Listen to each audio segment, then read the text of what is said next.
পশ্চিমবঙ্গে ভোট চলছে, অর্থাৎ বিধানসভার নির্বাচন চলছে। সেই নির্বাচনকে ঘিরে বাংলাদেশেও বেশ উৎসাহ উদ্দীপনা কাজ করছে।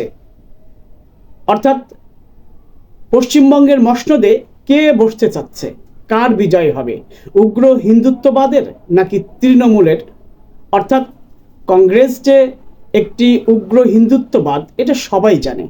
আমরা জানি ইতিমধ্যেই অমিত শাহ তিনি ঘোষণা দিয়েছেন, হুমকি দিয়েছেন যে বাবরি মসজিদ বানাতে দেওয়া হবে না। বিশ্ব শর্মা বলেছে পশ্চিমবঙ্গে গরুর মাংস নিষিদ্ধ করা হবে, একটা হুমকি দিয়েছে। আমরা জানি দীর্ঘদিন থেকেই মমতা পশ্চিমবঙ্গে বেশ জনপ্রিয় একজন নেত্রী, অর্থাৎ তার জনপ্রিয়তা দিন দিন বেড়েই চলেছে। ধারণা করা হচ্ছে হয়তো মসনদে ফের মমতাই বসতে যাচ্ছেন, কিন্তু সেটির জন্য অপেক্ষা করতে হচ্ছে 4 মে পর্যন্ত। দেখা যাক কার বিজয় হয়।